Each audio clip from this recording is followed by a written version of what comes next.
Welcome to the WWE Podcast, your number one source for the latest in WWE news and straightforward analysis. Are you ready to get this thing going? Give me a hell yeah!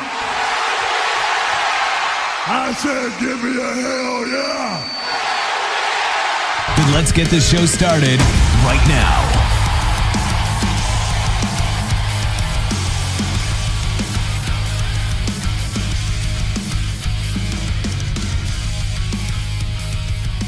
All right, everybody, guys and girls, welcome back to another edition of the SmackDown Review right here on the WWE Podcast. As always, I'm your host, Micheal Ritter.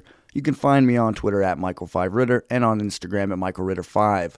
Also, the host of the Football Function Podcast, available on all of the podcast platforms.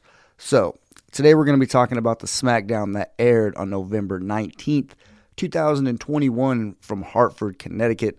The go-home show for Survivor Series, a little bit better than the Raw show and a little bit better than last week's SmackDown in general, so I do think that this was a pretty good show. I'm impressed, I guess you can say, with how they led in, or I guess closed out the build to Survivor Series and led in to the Survivor Series pay-per-view. And the match is actually, the build sucks. Let's get that out of the way right now. We all know. They didn't talk about the pay-per-view, and they didn't mention anything that was going to be happening on the pay-per-view until 2-3 weeks ahead. So that alone, you're setting yourself up for failure there. But despite all of that stuff, the actual match is just in a nutshell. If you just look at the actual card itself, it's not terrible. I mean, just obviously the Charlotte Flair Becky Lynch match, that match alone is going to make you want to watch that pay-per-view, and it's going to make it worth it. And I feel like they did a pretty good job this last week, both on Raw and SmackDown, getting you at least a little bit more interested in the Universal Champion versus WWE Champion match that they're going to have at Survivor Series as well. I mean, that's kind of how they ended the show on SmackDown. So that's the last image you're going to see before the pay-per-view. So they did what they could do to try to make us interested in that. So I will give them credit there. I'm also excited to see the 5-on-5 elimination matches. Despite it being brand versus brand, I still appreciate the history behind all of it. I mean, I love 5-on-5 elimination matches from Survivor Series because I still remember the time in my life whenever I couldn't watch them. I only had to watch highlights, and now, thankfully, I've gone on the WWE Network to relive and rewatch some of the ones that I missed over the years. But back in my childhood, I wasn't able to watch all of these pay-per-views. I don't know about you guys, but it was a privilege whenever we actually got a pay-per-view at my house. So I really enjoyed the ones that I did get to watch, and I've referenced a few over the past few weeks, and just the duration of my being here on this show, I've mentioned Survivor Series and some of my favorite moments. But so I do appreciate the 5-on-5 elimination matches, and the nostalgia alone is enough to get me excited for it. But anyways, let's go ahead and continue on here and talk about what happened on SmackDown and get started on this SmackDown review. But speaking of the SmackDown review, I do want to kind of mention something to you guys really quickly here in the beginning of the show. You guys know I never miss. I've missed 1 week being on this show since I've been here, and it's been I don't even know how many weeks. It's been well over a year that I've been here hosting the SmackDown review for you guys, and I've missed 1 week because I had COVID back in January. So that's the only time I've missed. Well, next week I'm going to have to miss as well. I will be absent from the SmackDown review. However, I'm not going to leave you guys hanging. I'm not going to leave you high and dry and leave Matt wondering what the hell is going to happen with the SmackDown review, who's going to host it, and have to, go and search to fill in, or maybe try to change his schedule to try to do it himself. No need for all that. I was able to avoid a crisis. And that is actually a little bit of a pun there, because I called on the Crisis himself. Yes, that's right. The Crisis, mailbag caller, emailer, longtime listener of the show.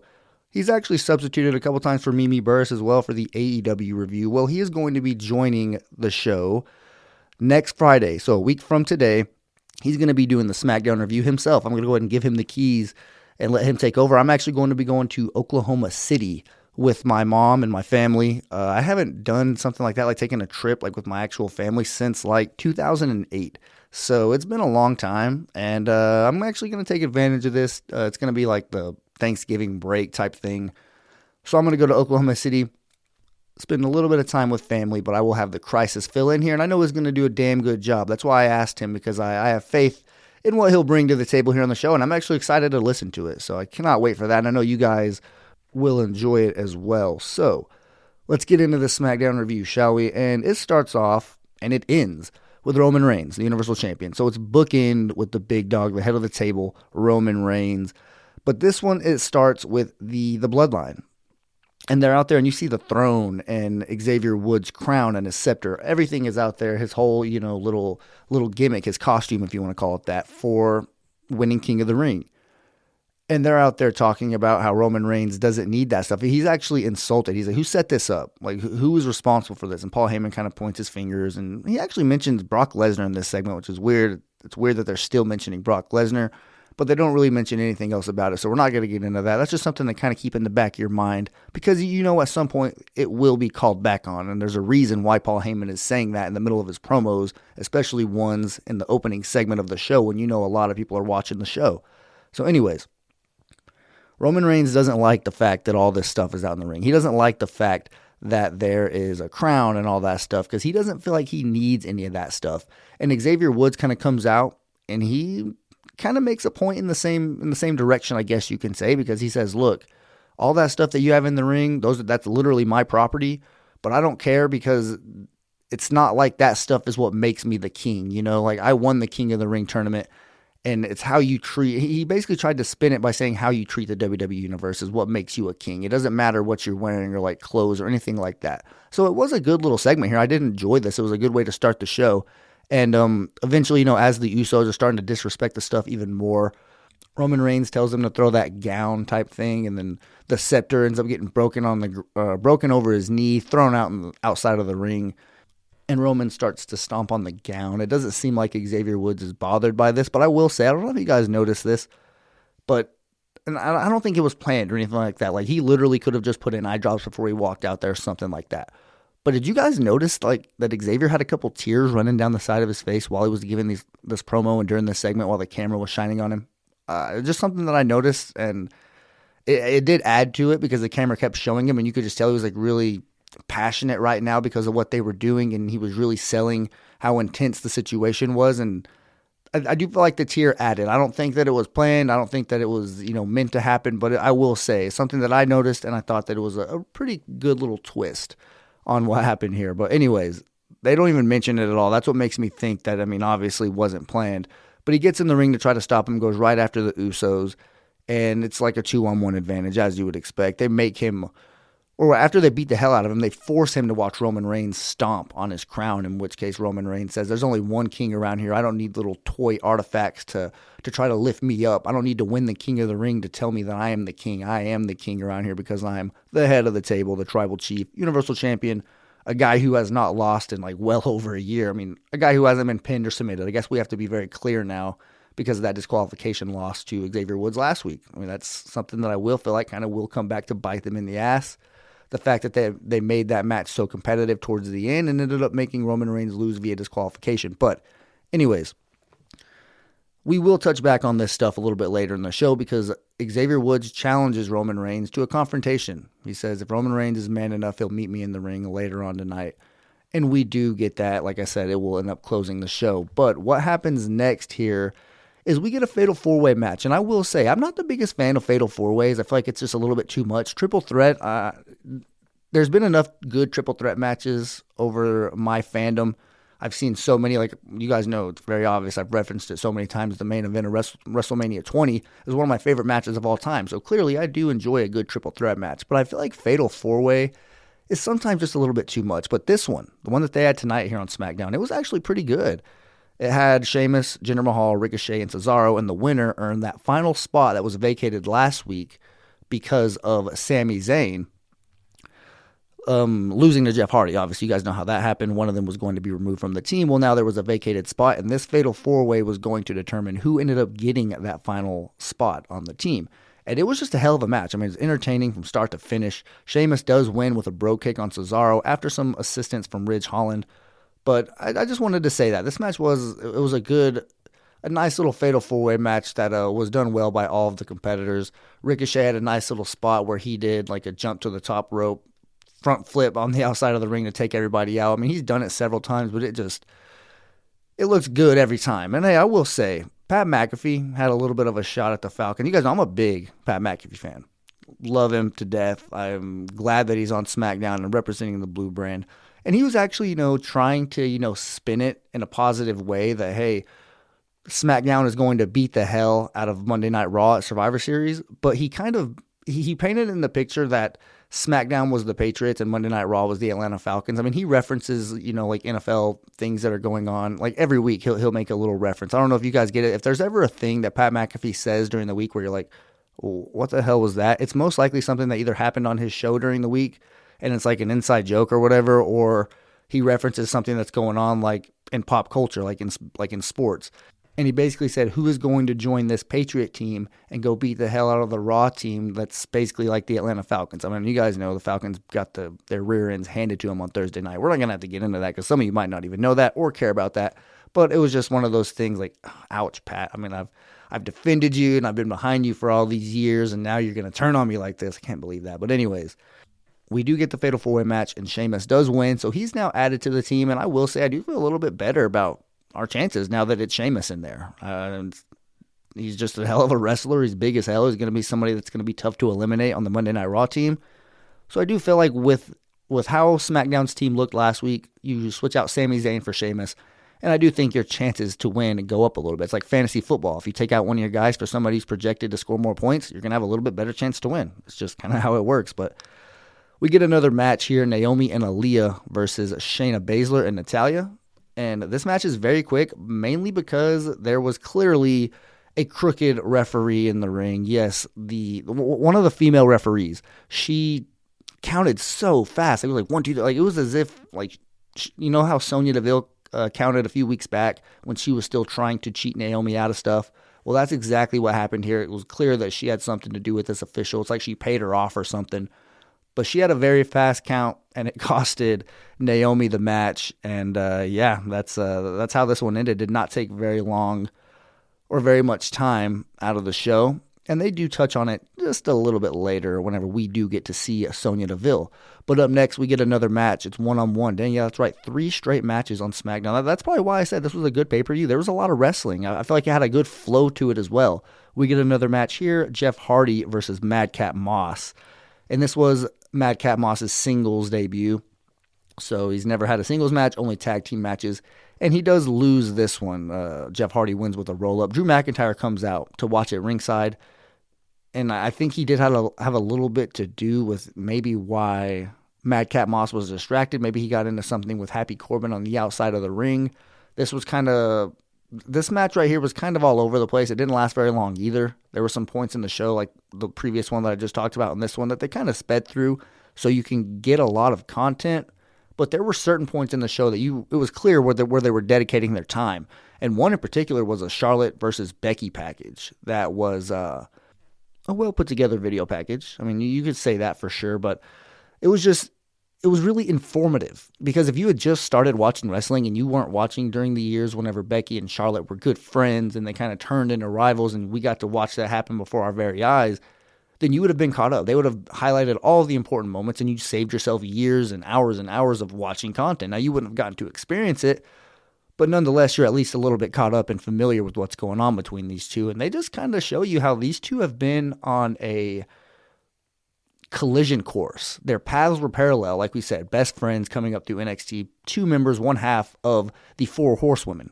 And they're just staples in the women's revolution, the evolution. They were a big part when they were in that submission sorority with Paige. And of course, that's a whole nother meeting. You really can't search that anymore. Do not search that. I will say that. But anyways, that was their faction name, and they switched it.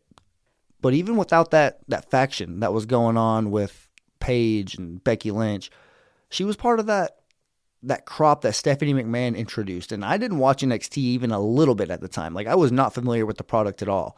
She introduced Becky Lynch, Sasha Banks, and Charlotte.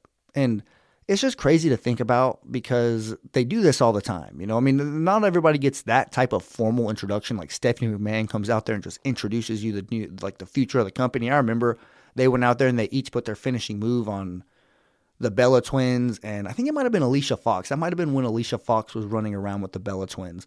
I know I'm kind of taking you guys back a little bit here down memory lane, but this is whenever these three women, or at least, these two that we're really talking about, but a whole crop of women's talent was introduced, and a step was taken in the right direction for the women's division. And it was actually, over the next couple of years, it lasted a long time. Even getting Ronda Rousey, the women's division was, higher than it's ever been.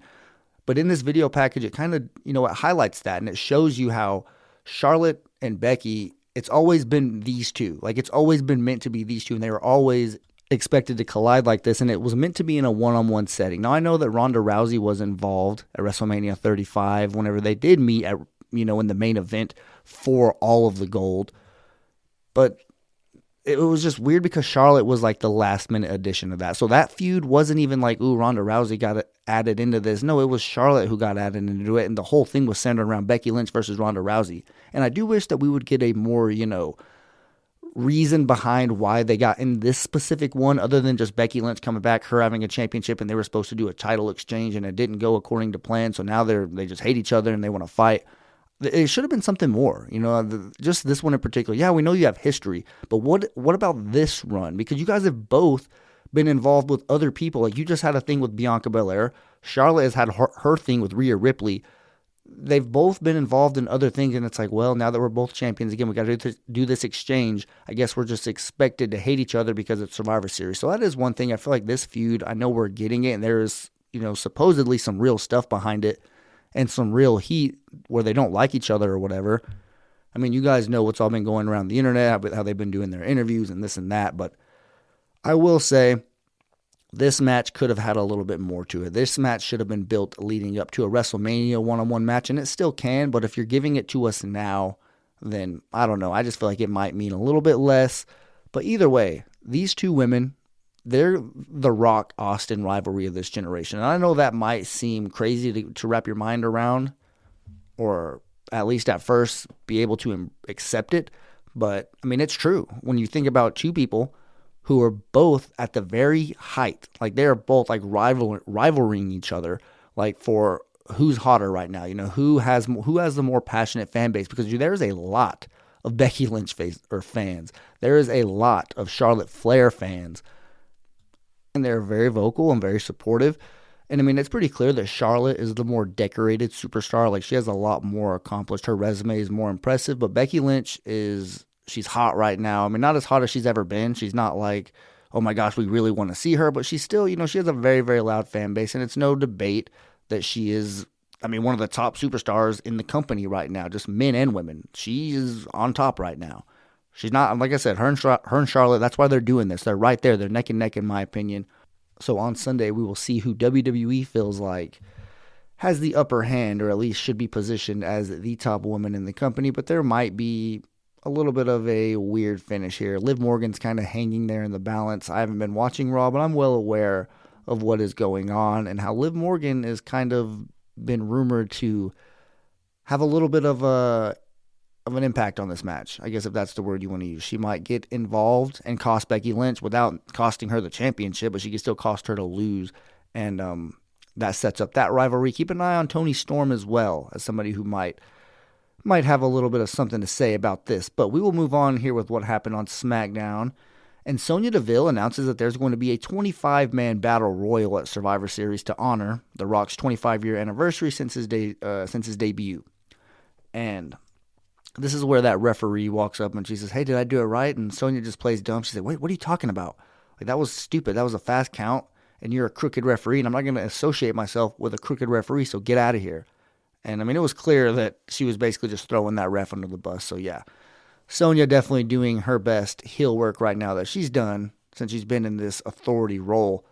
But up next, we get a tag team match. Rick Boogs and Nakamura versus Los Lotharios.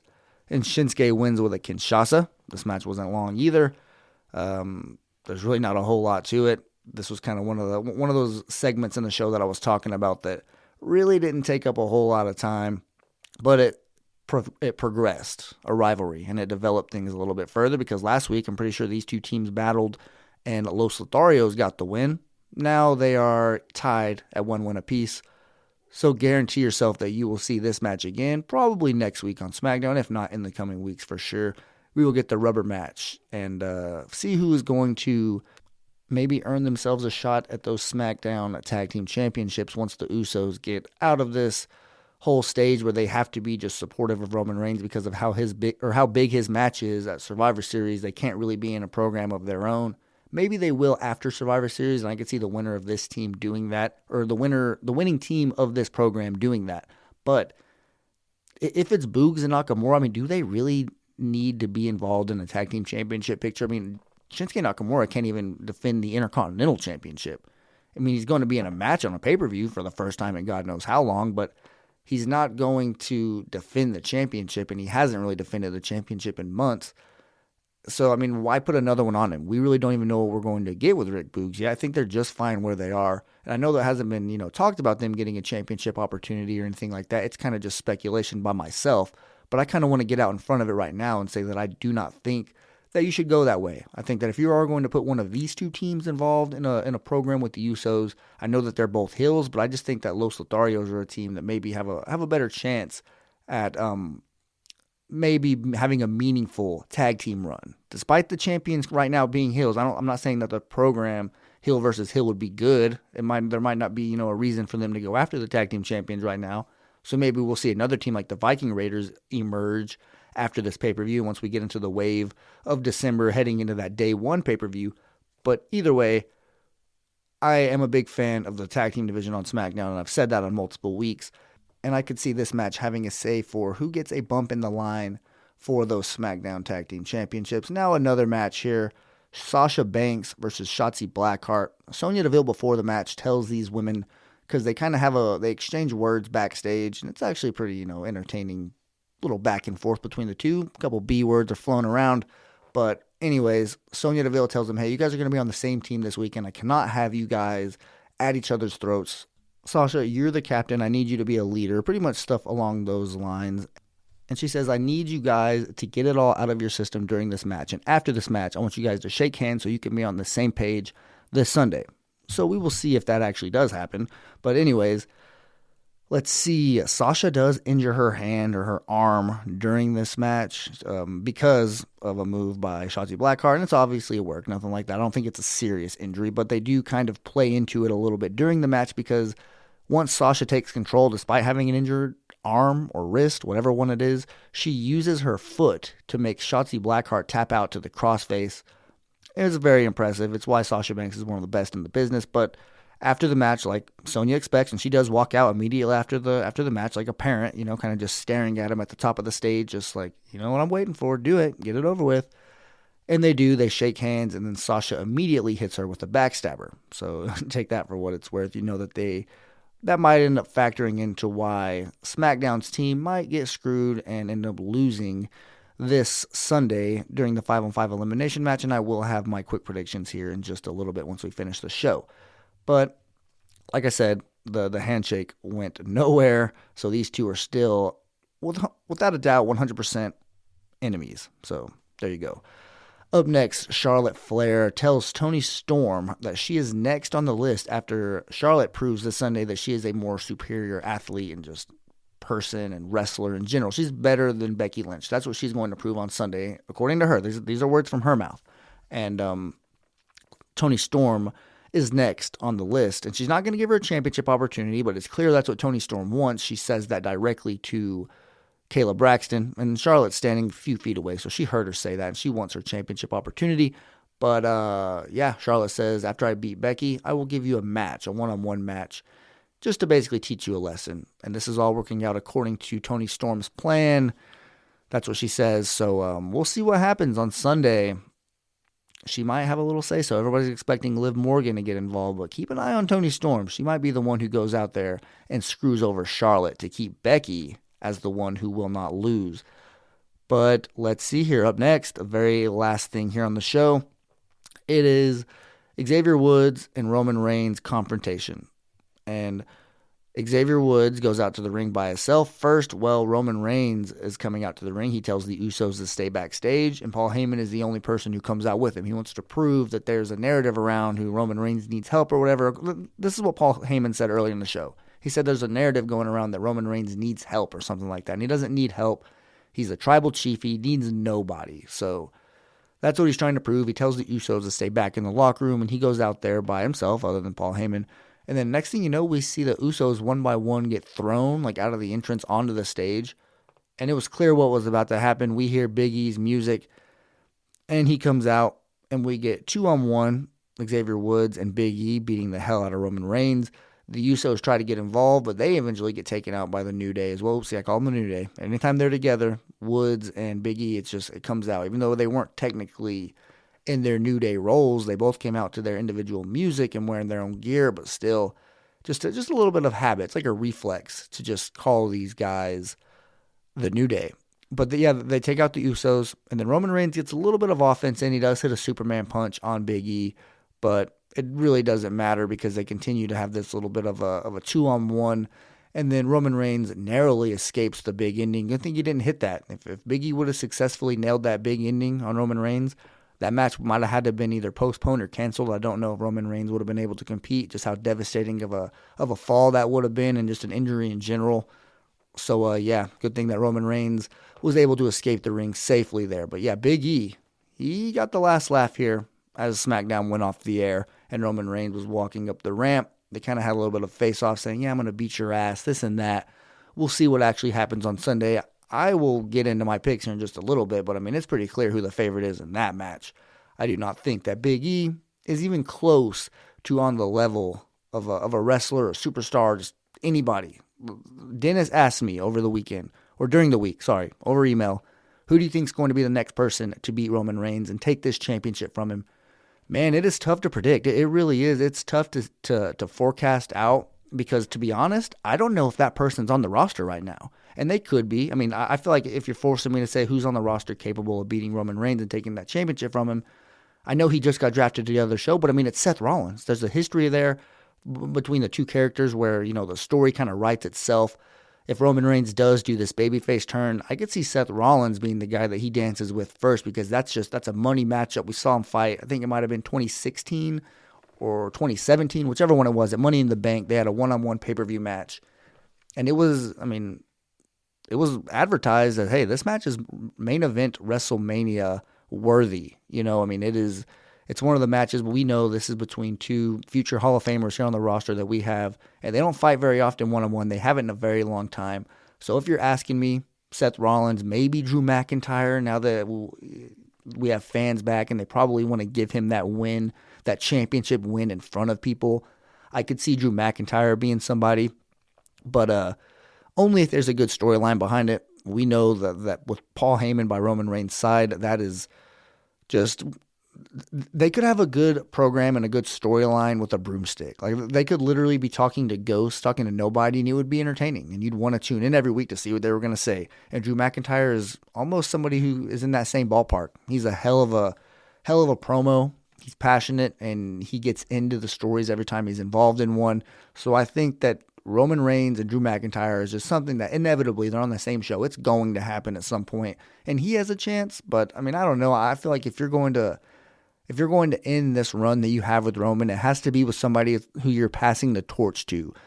Somebody who you know is going to be the guy to carry the company, whether it is a heel, like say it's Roman Reigns, whenever he does eventually turn babyface, if that ever happens, he loses to a heel up-and-comer, or he continues his heel run that never turns back, and he loses to a babyface up-and-comer. So there's several routes you can go, and that's the one that I would prefer. Have it be somebody young to kind of build and make that superstar. And it doesn't have to be anytime soon. Just look at the landscape of what you have coming up. Like, all right, is there anybody that we see in developmental, in NXT? Is there anybody that we see who is worthy of being that next guy? And it's hard to predict. It really is, because, nobody predicted...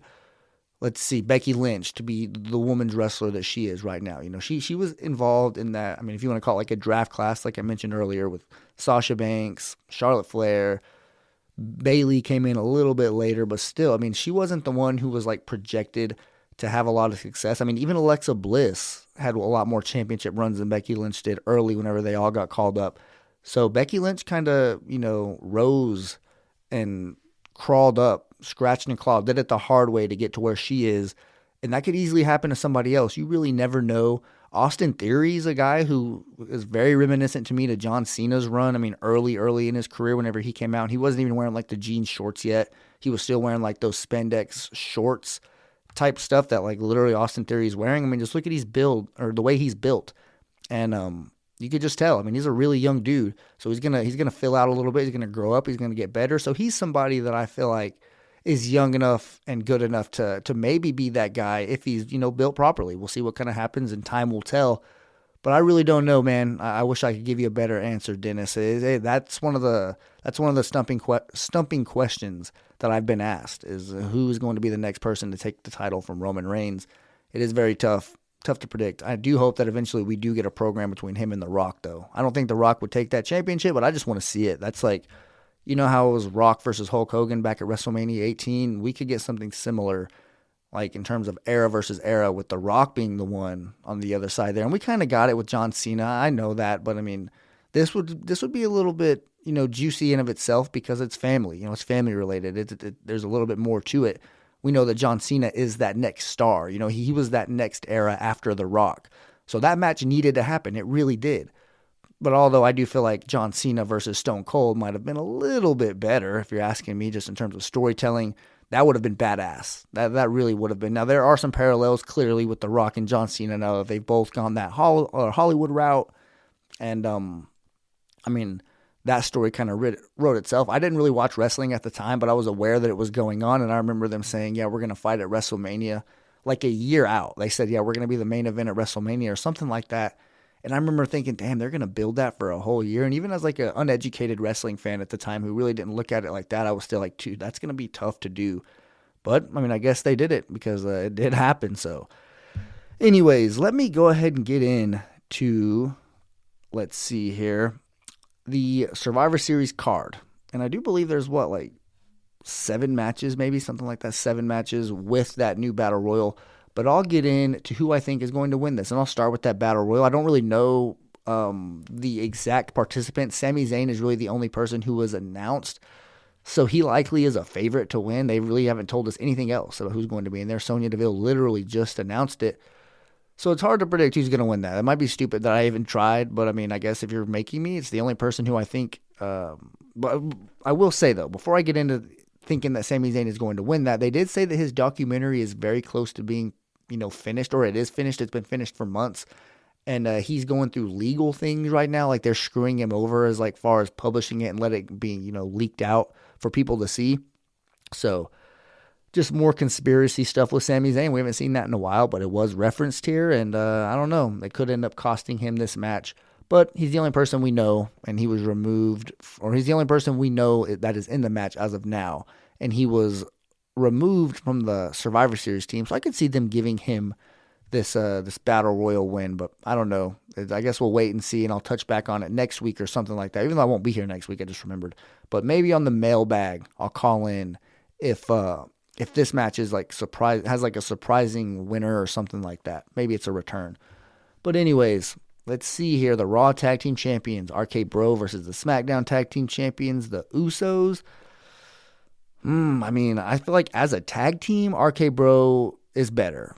When you include Roman Reigns in the bloodline, then yeah, they have the better package, and they might not be the ones to lose here because they want to still look dominant. But I mean, RK Bro, just as far as standing on its own, I do feel like they are more of a commodity than what the Usos are. So I'm going to go with RK Bro here, but keep in mind this could be where that relationship splits, but I really don't even know, honestly. Like you guys know, I haven't really been watching Raw, so I don't know how the relationship with RK Bro is going right now. But I mean, from what I saw back when I was still watching Raw, they were clicking and things were looking nice there. So I will pick Raw to win that match. So that's 1-0 Monday Night Raw. Shinsuke Nakamura, United States Champion, or Intercontinental Champion, versus United States Champion Damian Priest.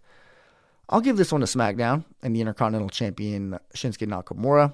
Damian Priest has just done a character change, I'm assuming.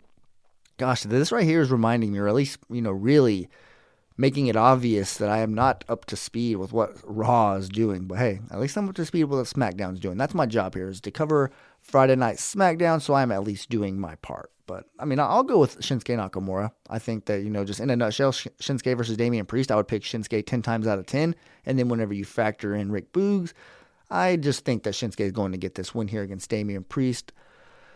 Let's see here. Team Raw versus Team SmackDown, the women's elimination 5-on-5 match. Team Raw is made up of Bianca Belair, Rhea Ripley, Liv Morgan, Carmella, and Zelina Vega versus Team SmackDown, Sasha Banks, Shotzi Blackheart, Shayna Baszler, Natalya, and Toni Storm.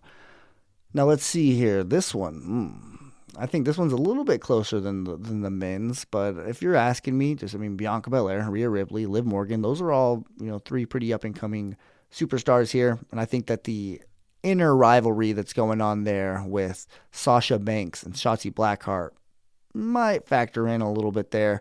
So I'm going to go with Monday Night Raw here again. I think that Raw is going to take a 2-1 lead in the overall standings, and I think that, Raw is going to win this match. I don't know how it's going to happen. We'll see, but I think that the Sasha Banks and Shotzi thing is probably going to be what costs SmackDown, and that's just kind of my prediction.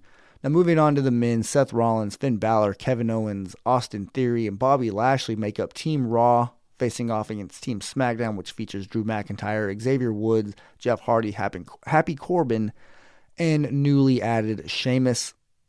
Man, Raw's team is loaded again. It is hard to pick against Monday Night Raw in this match. I will say, I saw him get swept. I saw SmackDown, or I think it was SmackDown, get swept a couple of years ago, and I think that could very well happen again. So I'm going with Team Raw again. I think that Raw is going to win this one. Their roster and their team in particular is just stacked. I know that Drew McIntyre is nice on Team SmackDown. Sheamus is going to be a nice addition. But, man, when you're talking about Seth Rollins, Finn Balor, Kevin Owens, and Bobby Lashley all on the same team, and you just add in Austin Theory, who's going to get a little bit of the rub, like I talked about earlier, a young guy with some potential. This could be one of the moments that he looks back on that really he turned a corner at. But either way, I think Team Raw walks away with this one as well. This is an ugly matchup. Might be one of the more mismatches on the entire slate here. But the SmackDown Women's Champion Charlotte versus Raw Women's Champion Becky Lynch. Like I said, I feel like somebody's going to get involved here. I don't know who, but if you were just telling me, all right, one of these women has to win and one of them has to lose, nobody is going to interfere. Who is going to win the match one-on-one? I got to go with Charlotte. I do. I think that Charlotte, just in terms of pure one-on-one wrestling, she has the edge over Becky Lynch. So I will give the win here to Charlotte Flair, but I know it's not going to be that black and white. It's not going to be that simple. Who's the better wrestler? No, something's going to happen here, and it's going to be an entertaining match. Like I said, one of the better ones of the entire card, and the most highly anticipated match in a pretty long time. So we'll see what happens there. Universal Champion Roman Reigns versus Big E Champion, or WWE Champion Big E. And, Roman Reigns wins in a landslide. Don't really need to dive into that one. I don't think this match is going to be very, very close, and they could make it. Keep in mind, Xavier Woods last week had a nice little run against Roman, so you know that Big E is going to have a nice offensive showing at some point. And there might be a couple areas where you think he might have a near fall, and you might think that he might have a chance to win, but do not be fooled. Roman Reigns is going to win this match and leave, probably close the show with SmackDown getting a win there. So what does that make it? If my predictions serve me right, Raw wins both elimination matches. SmackDown wins both of the main championship matches, and SmackDown wins the Intercontinental versus the United States, so that makes it 3-2. And then Raw wins the tag team match. So it's 3-3. That's kind of how I picked it. I picked it splitting down the middle, and who knows? I could be way off, but I think that actually makes sense. If you want to make both brands look strong, nothing better than have some 50-50 booking, right? And make it a split there, 3-3. But that does do it for me here on the show. I do want to thank you guys for listening, taking the time out of your day, whether it's before the pay-per-view or you're just kind of catching up after, whatever it is. I hope that you all have a fantastic weekend. Hope you enjoy the Survivor Series pay-per-view. Like I said earlier in the show, I will not be here next week. I will be in Oklahoma City. but I avoided the crisis by calling the crisis. So he will be filling in for me, and you guys will have a damn good show. So I'm looking forward to that, and I hope you guys enjoy it. Walk passionately in the direction of your dreams, and I'll talk to you soon.